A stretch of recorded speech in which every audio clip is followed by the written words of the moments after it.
All right, dude. So this is how Kate and I are going to show you how to nip the pieces properly so that you don't end up with any stress marks or things like that. Obviously, if you do white plastic, it doesn't show up as bad as, say, red plastic, but the white plastic is a good way to start. But basically what you want to do, when we're going to do this whole shield piece right here, so I'll bring it a little bit closer. But if you can see, I'm coming up under the underside, and I'm going to nip away from the piece here. So I'm not sure how badly focused that is. So away from the piece. So I'm going to nip away from the piece. And when you clip it all the way out, there could be still some like plastic that you just need to cut off. Exactly. So now what we're going to do, now that this is done, as long as you have a decent pair of nippers, and these are God hand nippers, a little pricey.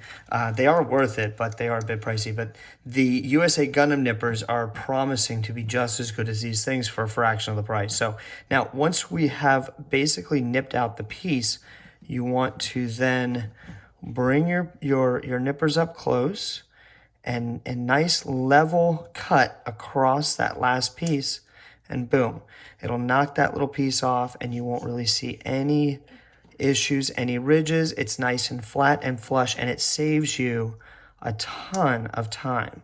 You just have to be really careful. A lot of times I actually do wear my glasses when I build the model kits. One, because my vision is going bad, so I need the ability to take off my glasses, and two is because it does protect my eyes when you're nipping. And now see, sometimes the nip doesn't do that well, so what you need to do is come back through with a razor blade and you just kind of give it a little shave, but just be very careful doing that, obviously, because these 11 blades are very sharp. Anyway, nipping 101. Thank you. Say bye. Bye. And welcome back to the Matt and Kate Gundam tutorial. Real quick today, we're just going to be going over a quick, easy, simple panel lining technique that I like to do using a simple Gundam marker. This is the GM02. It's a very fine marker. This is the gray. And then, of course, for the darker pieces of plastic, we use the black. This is just going to be a quick, simple tutorial on how to do it.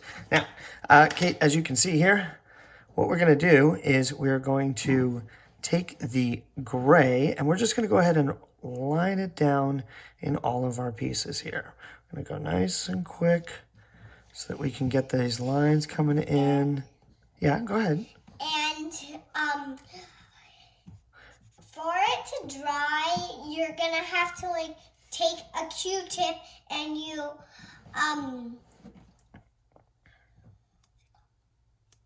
well, you just kind of rub the Q-tip off. You rub the excess. You rub the excess off. So what we're going to do now, see, and the beauty of this with these Gundam markers and the panel lining is that it's a simple technique, and you don't have to be very accurate when you do it, because when you go to get this stuff off, see, it's like, oh no, whoops. The best part about it is this. Now, see, I'm going to go in here just a little bit. I'm actually going to fill this whole thing in. Fill this whole piece in. Fill this whole piece in. Because I don't know how this is going to look, at the end with these pieces. So now what you do, cover your markers every time, and come back with a Q-tip. The Q-tip just lightly brush. And what you're trying to do is just get rid of that marker look to it. Kind of give it a smoky look. See how it kind of smokes up that piece a little bit?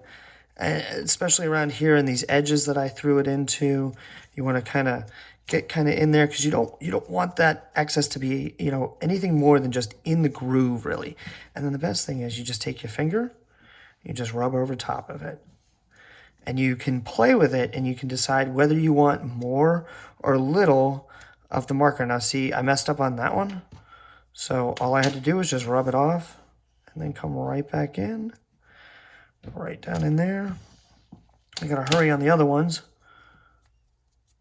It's not that it dries that well, but it has the tendency to, kind of stain. But then you're gonna come in like this. Now see, it's like, oh no, it already happened. It's horrible. Look, it's awful. Look at the lines that I just made. Oh, bummer. Nope, not at all. Not with this stuff. See that, Kate? Check that out. Awesome, huh? What do you think? Good. Yeah? See? All I'm doing is just rubbing away with my finger. And you can do as little or as much as you like. That's the beauty of the Gunpla, is that you can do whatever you want it to look like. It's your kit. Now, I prefer a very simple and basic kit. Kate, what do you like for your kits to be? If I made a Gundam, I Would you paint it up really well?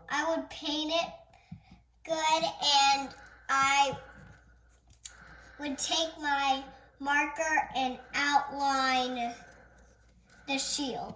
Oh, see, that's really good. See, I'm doing that. I'm lining up the shield, and I'm just rubbing away any excess, making sure that it looks good, but we also want it to be somewhat even. But at the same time, this is supposed to resemble dirt and dust and things that make it look kind of old and grimy. So we want it to, you can do that also with panel lining. But as you guys can see, a much better look. It helps bring out the features a little bit more in this shield here. Now, of course, when the shield is all completed and done, it'll look a lot better. But that's pretty much panel lining 101. Very simple. Peace. Bye. So this is how it looks. With Panel lining and proper nipping. And if you want it low on the Gundam, you can put that ball in there. If you want it high on the Gundam, you can do that or this.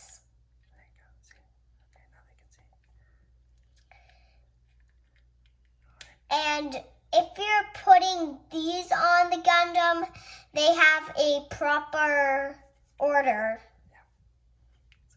Okay? Okay, great. Thanks. Thanks.